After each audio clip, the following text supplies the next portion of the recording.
je ne sais pas s'il y a beaucoup d'S à quelques années, mais on parle des données structurées et des balises schéma.org, des balises des données structurées. Qu'est-ce que c'est? C'est un balisage avec un code spécifique qui explique ce qu'est une page de votre site internet, de quoi elle parle. C'est-à-dire que Google, il arrive, avant de commencer à lire le contenu, il sait de quoi ça va parler.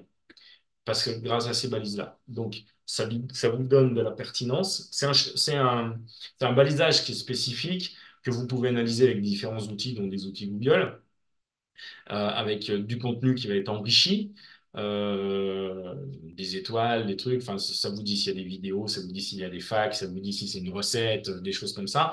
Ça vous explique si c'est un tutoriel ou pas. Voilà pour le concept de ce que de ce que ça peut être. Google, il arrive, il lit ce code-là, il sait de quoi ça va parler. Donc, ça l'aide à mieux comprendre de quoi il en retourne.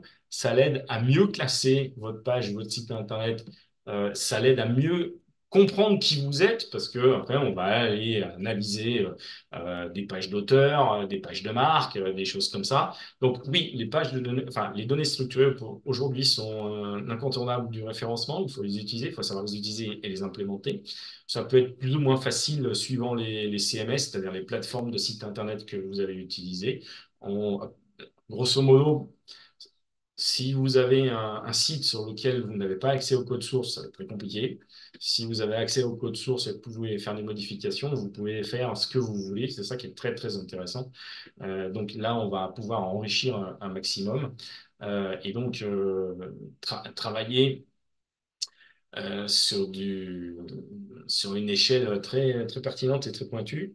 Je cherchais un autre mot que je n'ai pas trouvé, mais sans doute ça va me revenir. Donc vous allez pouvoir lui influencer, lui dire que bah, votre site, votre blog, c'est un site d'actualité ou c'est un site d'article. Il y a une nuance entre les deux, une nuance qui est notable. Ça va augmenter votre portée.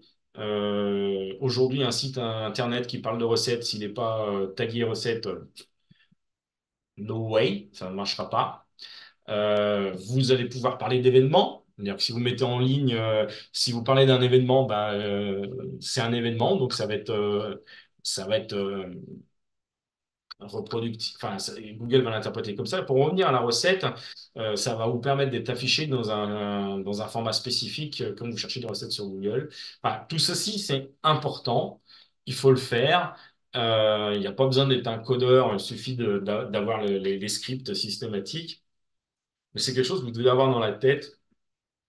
Enfin, si vous envisagez de faire une refonte ou d'intégrer un nouveau site dans pas mal, enfin, dans quelques temps.